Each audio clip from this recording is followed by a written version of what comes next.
We got competition.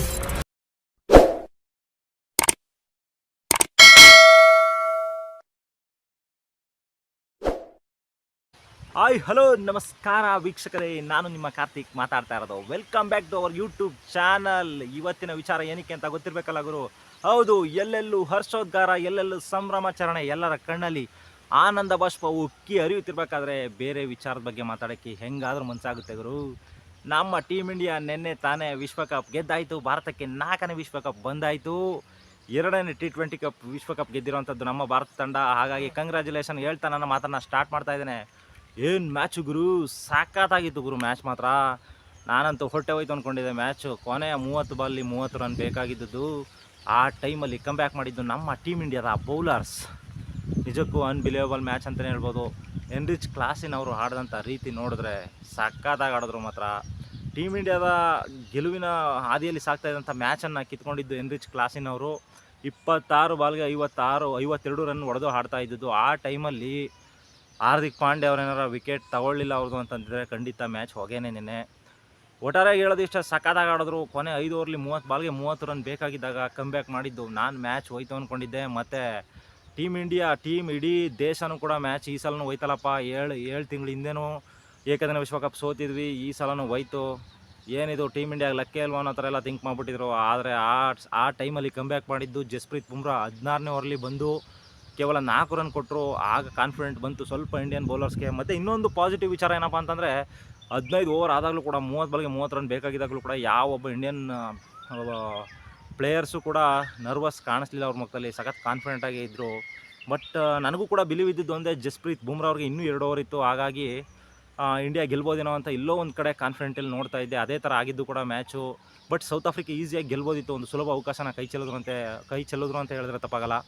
ಒಟ್ಟಾರೆಯಾಗಿ ನೋಡಿದ್ರೆ match ಸಖತ್ತಾಗಿತ್ತು.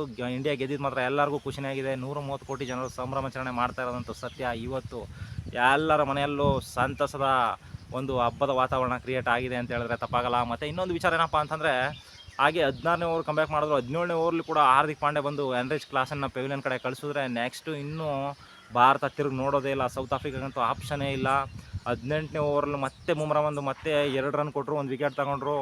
ಮತ್ತು 19ನೇ ಓವರ್ಲು ಹರ್ಷದೀಪ್ ಕೇವಲ 4 ರನ್ ಕೊಟ್ಟು ಕೊನೆಯ ಓವರ್ಲಿ 16 ರನ್ಗಳ ಅವಶ್ಯಕತೆ ಇರ್ತದೆ ಸೌತ್ ಆಫ್ರಿಕಾಗೆ.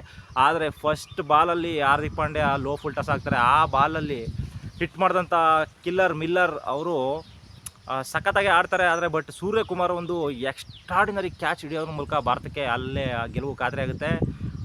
ಒಟ್ಟಾರೆಯಾಗಿ ಸಂಭ್ರಮಾಚರಣೆ ಆಗಲೇ ಸ್ಟಾರ್ಟ್ ಆಗಿತ್ತು, ಗೆದ್ದಾಯಿತು ಅನ್ನೋ ಥರನೇ ಲೆಕ್ಕಾಚಾರ ಬಂತು ಭಾರತಕ್ಕೆ. ಸೂಪರ್ ಮ್ಯಾಚ್ ಮಾತ್ರ ಚಿಂದಿ ಗುರು. ಇನ್ನು ಮ್ಯಾಚ್ ಬಗ್ಗೆ ಹೇಳೋದಾದರೆ, ಫಸ್ಟು ಟಾಸ್ ಗೆದ್ದಂಥ ರೋಹಿತ್ ಶರ್ಮಾ ಪಡೆ ಬ್ಯಾಟಿಂಗ್ ತಗೋತಾರೆ.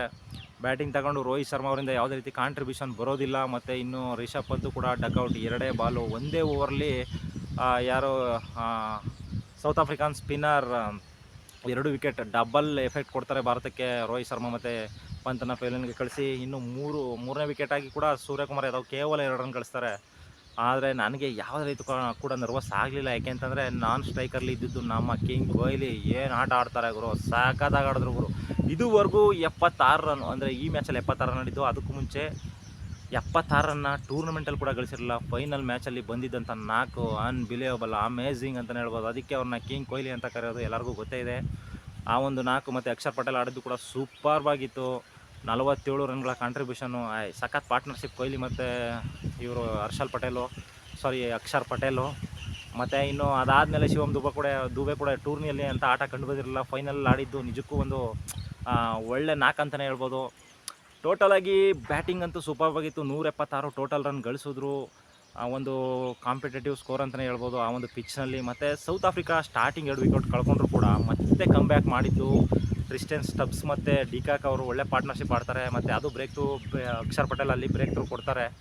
ಮತ್ತು ಇನ್ನು ಫೈನಲ್ಲಿ ಮ್ಯಾಚನ್ನು ಹೆಂಗಪ್ಪ ಕಿತ್ಕೊಳ್ಳೋದು ಅಂತಂದರೆ, ಅವರು ನಮ್ಮ ಇಂಡಿಯಾದಿಂದ ಎನ್ರಿಚ್ ಕ್ಲಾಸನ್ ಮತ್ತು ಇವರು ಕಿಲ್ಲರ್ ಮಿಲ್ಲರ್ ಅವರು ಆಡಬೇಕಾದ್ರೆ ಕಂಪ್ಲೀಟಾಗಿ ಮ್ಯಾಚನ್ನು ಕಿತ್ಕೊಬಿಡ್ತಾರೆ ನಮ್ಮ ಕೈಯಿಂದ. ಹೋಯ್ತು 30 ಬಾಲ್ಗೆ 30 ಬೇಕಿದ್ದಾಗ ಹೋಯ್ತು, ಮ್ಯಾಚ್ ಹೋಯ್ತು. ಈ ಸಲನೂ ವರ್ಲ್ಡ್ ಕಪ್ ಹೋಯ್ತು. ಏನಪ್ಪ ಹಿಂಗೆ ಆಗೋಯ್ತು ಅಂತ ನಾವು ಸಿಕ್ಕಾಪಟ್ಟೆ ಫೀಲ್ ಮಾಡಬೇಕಾದ್ರೆ ಆ ಟೈಮಲ್ಲಿ ಕಮ್ಬ್ಯಾಕ್ ಮಾಡ್ತಾರೆ ಹಾರ್ದಿಕ್ ಪಾಂಡ್ಯ. ನೆನ್ನೆ ಎಲ್ಲ ಕಡೆ ಪಾಂಡ್ಯ ಪಾಂಡ್ಯಮಯ, ಪಾಂಡ್ಯ ಕಪ್ ಗೆಲ್ಲಿಸ್ಕೊಡ್ತಾರೆ. ಕೊನೆಗೂ ವಿಶ್ವಕಪ್ ಗೆದ್ದು ಸಂಭ್ರಮಾಚರಣೆ ಮಾಡ್ತಾಯಿದ್ದಾರೆ. ನನಗಂತೂ ಸಿಕ್ಕಾಪಟ್ಟೆ ಖುಷಿ ಆಯಿತು, ಎಲ್ಲರಿಗೂ ಸಿಕ್ಕಾಪಟ್ಟೆ ಖುಷಿಯಾಗಿರ್ತದೆ. ಅದೇ ರೀತಿ ಒಂದು ಒಳ್ಳೆ ಮ್ಯಾಚ್. ಇನ್ನು ಏನು ಹೇಳ್ಬೇಕಪ್ಪ ಅಂತಂದರೆ ಏನು ಹೇಳಬೇಕು ಅಂತಲೇ ಗೊತ್ತಾಯ್ತಿಲ್ಲ, ಏನು ಮಾತಾಡಬೇಕು ಅಂತಲೇ ಗೊತ್ತಾಯ್ತಿಲ್ಲ, ಅಷ್ಟೊಂದು ಸಿಕ್ಕಾಪಟ್ಟೆ ಖುಷಿ ಆಗ್ತಾಯಿದೆ. ಎಲ್ಲರಿಗೂ ಕೂಡ ಖುಷಿ ಆಗಿರ್ತದೆ. ಮತ್ತು ಸೆಲೆಬ್ರೇಷನ್ ಅಂತೂ ಸಖತ್ ಮಾತ್ರ. ಎಲ್ಲ ಟೀಮ್ ಇಂಡಿಯಾದ ಕನಸು. ಇನ್ನೊಂದು ಬೇಜಾರು ಏನಪ್ಪ ಆಗಿದ್ದು ಅಂತಂದರೆ, ಈ ಒಂದು ಟೂರ್ನಿಯಲ್ಲಿ ನಮ್ಮ ವಿರಾಟ್ ಕೊಹ್ಲಿ, ಕಿಂಗ್ ಕೊಹ್ಲಿ ಒಂದು ಕಪ್ಪನ್ನು ಗೆದ್ದು ಟೂರ್ನಿಯಲ್ಲಿ ಕಪ್ಪನ್ನು ಗೆಲ್ಲಿಸ್ಕೊಡ್ತಾರೆ ಅಂತ ಹೇಳಲೇಬೇಕಾಗುತ್ತೆ. ಯಾಕಂದರೆ ಫೈನಲ್ ಒಳ್ಳೆ ನಾಕ್ ಬಂದಿದೆ. ಗೆದ್ದಾದಮೇಲೆ T20 ಕ್ರಿಕೆಟ್ಗೆ ಒಂದು ರಿಟೈರ್ಮೆಂಟ್ ಹೇಳಿದ್ದಾರೆ.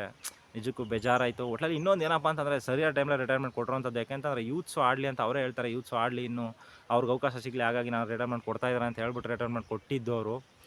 ಹಾಗಾಗಿ ಒಳ್ಳೆ ಒಂದು ಗೆಲುವಿನ ವಿದಾಯ. ಈ ಥರ ವಿದಾಯ ಯಾರಿಗೂ ಸಿಕ್ಕಿರೋಕ್ಕಿಲ್ಲ. ಯಾಕೆಂತಂದರೆ MS ಧೋನಿ ಅವರು ಕೂಡ 2 ವಿಶ್ವಕಪ್ನ ಗೆಲ್ಸ್ಕೊಡ್ತಾರೆ. ಬಟ್ ಆದರೆ ಅವ್ರಿಗೆ ಒಂದು ವಿಶ್ವಕಪ್ ಗೆಲುವಿನ ವಿದಾಯ ಸಿಗಲ್ಲ.